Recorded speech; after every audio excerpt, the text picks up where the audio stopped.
우리 동네를 살기 좋은 곳으로 만들기 위해 지역의회에서 어떤 일을 하고 있는지 알아봅니다. 슬기로운 자치생활. 오늘은 경기도의회 삼선도의원으로 의정활동하고 계신 김호겸 경기도의원 전화로 만나봅니다. 의원님 안녕하세요. 네, 안녕하세요. 반갑습니다. 네, 우리 청취자분들과 도민분들께 인사 한 말씀 해주시겠어요? 네, 안녕하세요. 반갑습니다. 저는 경기도의회 교육위원회 소속 수원 출신 국민의힘 김호겸 의원입니다. 오늘 슬기로운 라디오 생활 청취자 여러분, 그리고 1,400만 경기도민 여러분 대단히 반갑습니다.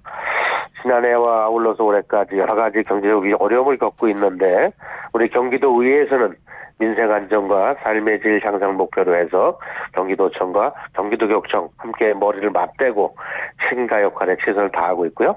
저 역시 경기도의원으로서 도민 여러분의 의견을 귀담아 듣고 현장에서 발로 뛰면서 민생 중심의 의회가 되도록 최선의 노력을 다하겠다는 말씀을 드리겠습니다.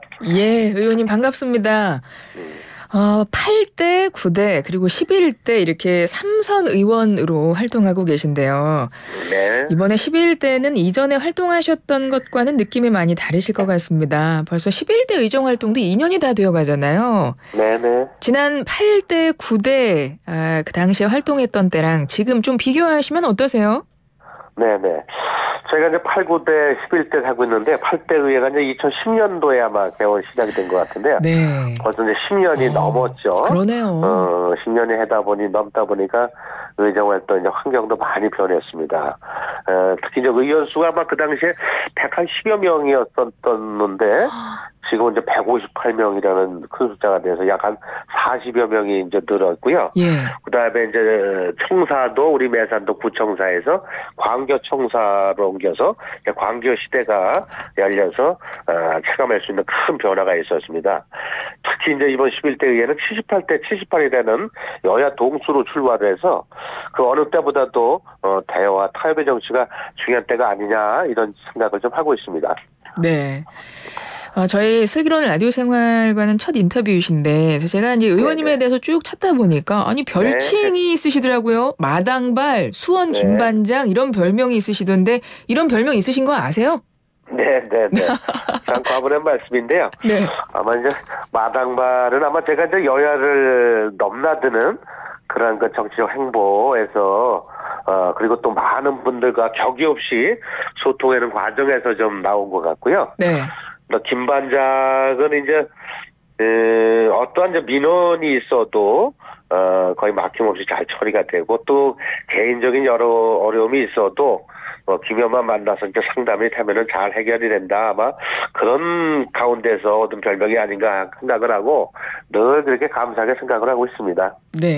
마당발, 수원 김반장. 항상 우리 네네. 반장님들께서 그렇게 모든 민원을 다 해결하기 위해서 뛰어다니시잖아요. 네네네. 네. 의원님도 그러신 것 같고 평소에 네네. 어떻게 소통을 중시하시는 의원님의 철학도 좀 담겨 있다고 보세요?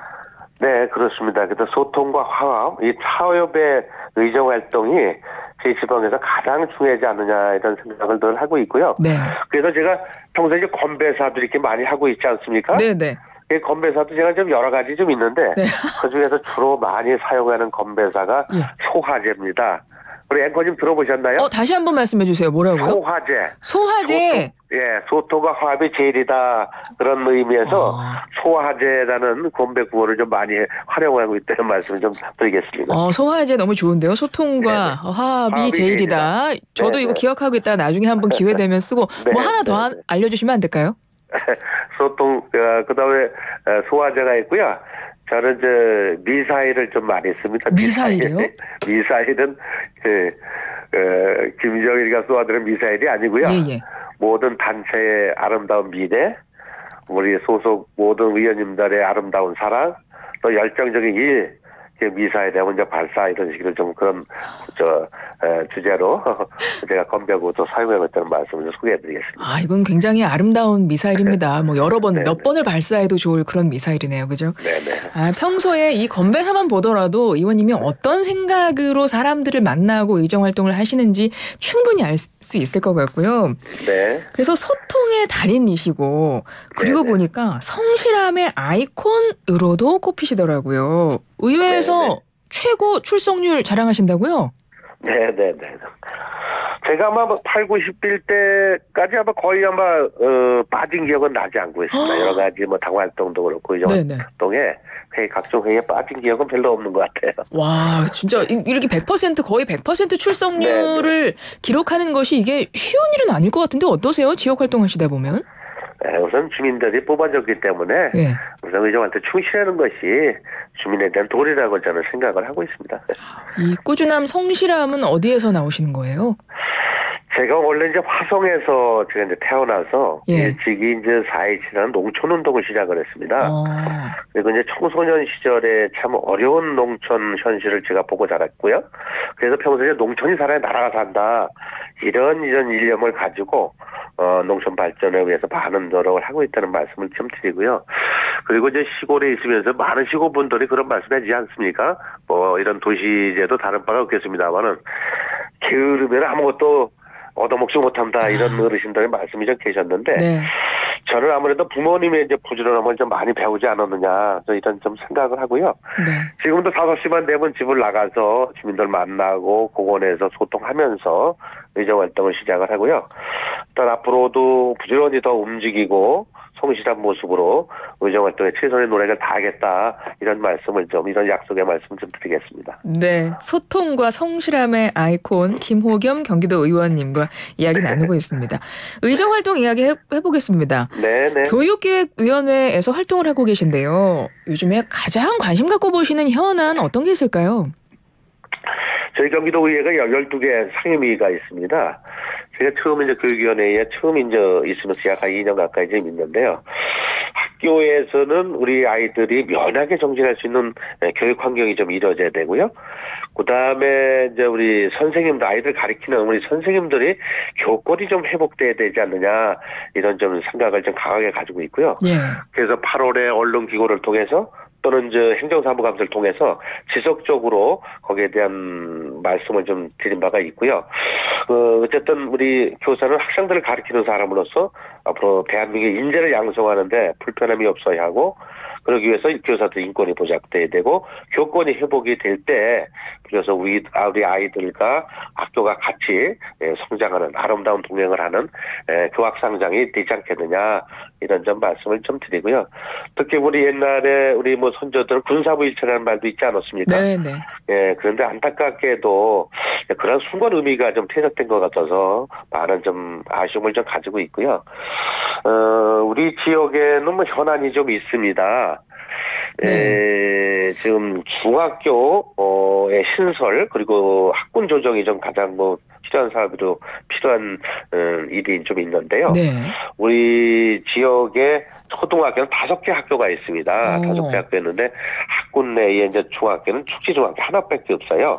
그러다 보니까 집 앞에 있는 학교도 못 가고 여기 한 중학교에서 밀리게 되면은 약 한 4, 50분을 등교를 해야 되는 그런 시간을 많이 등하교에 많은 시간을 낭비해서 어쨌든 수원의 인구가 증가하고 팔당구의 인구가 늘어나는데 하여튼 학교 부족, 그다음에 학군의 어떤 조정 같은 거는 가장 필요하지 않느냐, 이런 생각을 해서 교육청과 지속적으로 협의를 하고 해결 방안을 모색하고 있다, 이런 말씀 좀 드리고 싶습니다. 예, 수원시 팔달구 그 지역 관련한 교육 현안까지 짚어주셨는데 우리 의원님께서 지역구가 바로 이제 수원 팔달구신 거잖아요. 네네. 근데 여기 보니까 경기도청사가 광교로 옮겨가면서 구청사를 어떻게 활용할지 지역에서 고민이 많다고 하더라고요. 이건 지금 어떻게 논의가 되고 있나요? 네, 지금 우리 구청사가 제가 소속돼 있는 지역구에 있다 보니까 제가 11대에 등원하자마자 제일 먼저 실시한 것이 구청사 활용 방안에 대한 주민 대토론회가 있었습니다. 그래서 의견을 좀 많이 듣고 있는데요. 그 과정을 좀 말씀드리게 되면 당초에 우리 구청사는 광교 신청사로 이전을 하면서 원래 경기도 산하에 공기업 포함해서 27개 기관이 있는데 27개 기관이 구청사에 입주를 하고 그렇게 하게 되면 약 한 70%가 채워지는 걸로 그때 계획에 나와 있었습니다.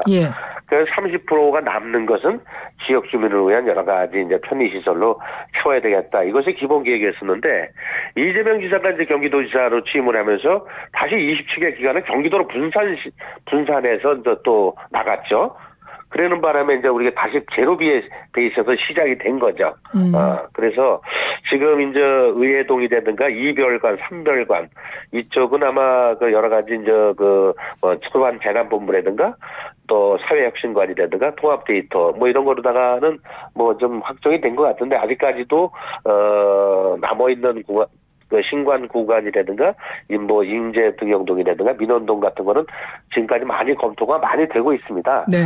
그래서 앞으로도 우리 주민들을 위한 여러 가지 노인과 여성 우리 젊은 청년들의 어떤 복지센터라든가 예술센터 이런 걸 주민이 많이 원하는 쪽으로다가 지금 이제 총선에 나오신 후보님들하고도 공약을 계속 검토하고 어떤 주민을 위한 공간으로 활용될 수 있도록 잘 연구해서 그렇게 추진토록 하겠습니다. 알겠습니다. 네. 수원 지역구에 보면 뜨거운 이슈 또 하나 있습니다. 군공항 이전 이슈인데요. 이거는 어떻게 보고 계세요? 예, 군공항 참 큰 문제죠. 우리 경수원 군공항이 뭐 한 70여 년 전에 세워진 것 같은데 지금 군공항의 부지가 약 한 200만 평 그리고 개발을 하게 되면 이게 한 8조 10조 정도 된다 이런 평가가 됐고요. 예. 그 자리에다가 첨단 산업이라든가 첨단 기업을 유치하겠다 이것이 이제 기본 계획이었습니다. 그래가지고 한 10여 년 전에 국방부로부터 이제 수원시 군공항의 이전 승인을 났었는데 지금까지는 한 발자국도 진행된 게 없죠. 그러니까 특히 이제 그 어느 당의 국회의원들이 군공항 이전하겠다 뭐 정치적으로 계속 이제 당고 공약으로 해왔지만 실질적으로 한 발자국도 진전이 안 됐다는 얘기 를 말씀드리고 그다음에 또 이전에 필요한 여러 가지 예산 집행도 한 100억 정도가 집행이 된 걸로 알고 있는데 여전히 진전사항이 없어서 많은 안타까움을 갖고 있고요.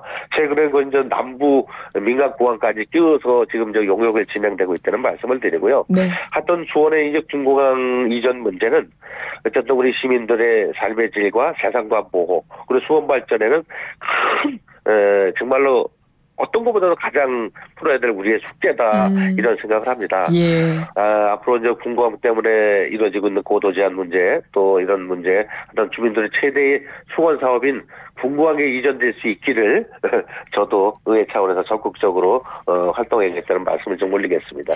알겠습니다. 김호겸 경기도 의원이셨는데요. 의원님 오늘 말씀 여기까지 드릴게요. 고맙습니다. 네, 감사합니다. 네.